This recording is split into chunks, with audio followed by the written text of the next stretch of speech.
London di akhir abad ke-19 adalah kota yang megah di siang hari, namun membiarkan rakyatnya membusuk di malam hari. Whitechapel adalah wilayah bagian London yang sengaja terlupakan karena dianggap sebagai aib metropolitan. Di kota suram itulah Jack the Ripper beraksi sebagai iblis yang bisa menghilang di balik kabut.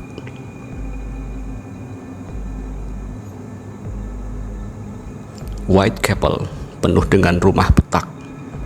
Satu kamar bisa diisi 5-10 orang.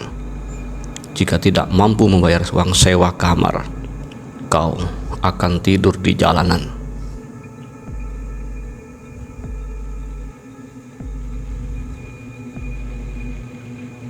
Banyak perempuan hidup dengan menjual tubuhnya, mengemis, atau menukar apapun yang tersisa demi segelas gin. Dalam lingkungan seperti ini, seseorang mencabut nyawa berkeliaran laksana hantu.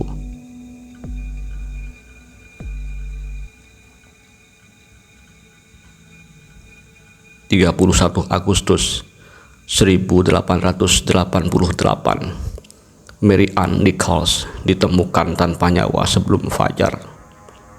Lehernya menganga dengan sayatan simetris. Tubuhnya masih hangat. Artinya, pelakunya baru saja pergi. Namun, polisi tidak seberapa mempedulikan kasus itu. Terlalu banyak wanita penghibur atau wanita pengemis ditemukan dengan keadaan seperti itu. Tidak ada kepanikan nasional karena di Whitechapel jasad tergeletak di jalan merupakan rutinitas yang terjadi hampir setiap malam.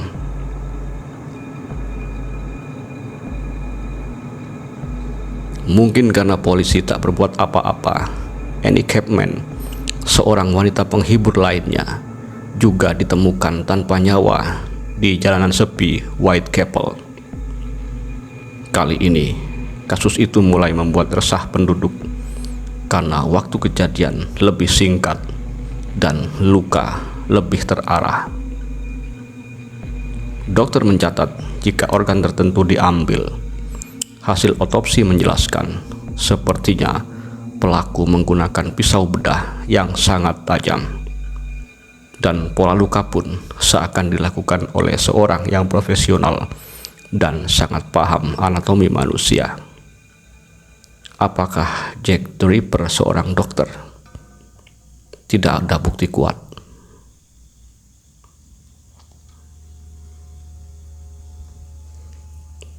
September 1888, malam yang dikenal sebagai The Double Event.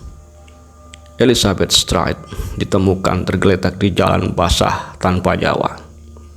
Lukanya lebih sedikit. Banyak sejarawan percaya Jack the Ripper tergesa-gesa karena hampir dipergoki oleh seseorang. Jack lalu pergi dan belum puas karena malam itu Jack tidak menikmati kejahatannya. Maka kurang dari 1 jam kemudian, Catherine Eddowes ditemukan tergeletak tak jauh dari lokasi korban pertama. Mungkin karena tadinya Jack belum puas, malam itu Jack mencari target lain dan melakukannya dengan lebih sempurna demi memuaskan hasratnya yang terkutuk. Polisi mengatakan Jack the Ripper melakukan dengan sangat tenang, dingin, dan tanpa perasaan berdosa atau iba. Ini merupakan ciri khas eksekutor berantai. Di dekat tubuh Catherine Eddowes, Jack the Ripper menulis beberapa kalimat dengan kapur di dinding. Isinya ambigu, rasis, provokatif. Jack the Ripper seakan merasa sedang melakukan tugas suci untuk melenyapkan para wanita malam agar kota itu terbebas dari perzinahan. Ia juga seakan memberitahu polisi jika dirinya pernah dikhianati oleh seseorang wanita dan membalas dendam kepada setiap wanita meski mereka tidak bersalah. Polisi menghapus tulisan itu karena dikhawatirkan memantik kerusuhan. Namun polisi terlalu ceroboh dengan menghapus petunjuk itu. Inggris lebih takut pada kerusuhan massal dan membiarkan iblis pengambil nyawa tetap berkeliaran. Jack the Ripper pasti menikmati kepanikan itu. Kemudian, surat-surat gelap yang mengaku sebagai Jack the Ripper kemudian membanjiri kantor polisi.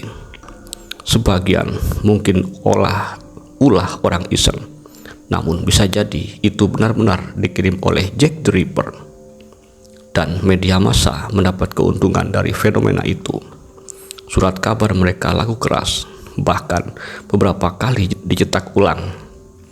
Masyarakat semakin takut dan polisi semakin depresi. 9 November 1888, Mary Jane Kelly ditemukan tanpa nyawa di kamar pribadinya.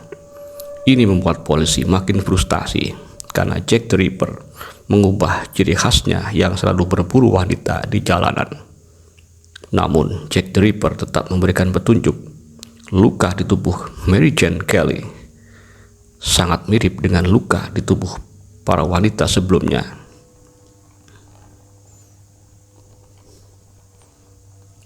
Jack tiba-tiba berhenti. Teror benar-benar berhenti meski masyarakat tetap ketakutan hingga beberapa dekade selanjutnya. Rakyat Inggris tetap mencekam teror karena Jack tak pernah ditangkap. Jangankan ditangkap, identitasnya saja belum terungkap hingga detik ini. Jangan-jangan Jack hanya berhenti sementara untuk merencanakan aksi selanjutnya. Jangan-jangan ia pindah ke kota atau negara lain, lalu melakukan hal serupa di sana. Atau ia sakit, lalu meninggal sebelum sempat diadili atas segala kejahatan kejinya selama ini. Beberapa orang sempat dicurigai sebagai Jack the Ripper. Mereka adalah Aaron Komsky, Muntik Street, dan George Chapman. Tapi polisi, wartawan, bahkan pihak kerajaan tak yakin merekalah Jack the Ripper. Beberapa abad kemudian, polisi dan pemerintah Inggris mencoba memecahkan misteri Jack the Ripper dengan tes DNA. Namun, sampel sudah terkontaminasi dan bukti rusak oleh waktu. Jack the Ripper tetap berkeliaran sebagai teror hingga kini. Karena saat itu penegak hukum melindungi pelaku teror secara tidak sengaja. Jack the Ripper bukan menakutkan karena pisaunya. Ia menakutkan karena sistem keamanan dan hukum gagal menyeretnya ke pengadilan. Masyarakat tak seberapa peduli atau terlampau takut untuk menjadi saksi. Dan korban gagal dilindungi pemerintah di negara yang konon maju saat itu. Dan itu berarti ia bisa muncul kembali di mana saja. Jika engkau berjalan di Whitechapel malam ini, kau tidak akan bertemu dengan Jack the Ripper. Tapi engkau akan merasakan teror psikologis. Alam bawah sadarmu akan bingung. Sebenarnya Jack the Ripper itu manusia, iblis, atau sosok mitologi yang bisa tiba-tiba muncul dari balik kabut saat dini hari. Ia bukan pernah benar-benar ada, namun polisi yang paling cerdas dan paling berani pun tak pernah menemukan petunjuk apapun tentangnya. Seiring dengan waktu,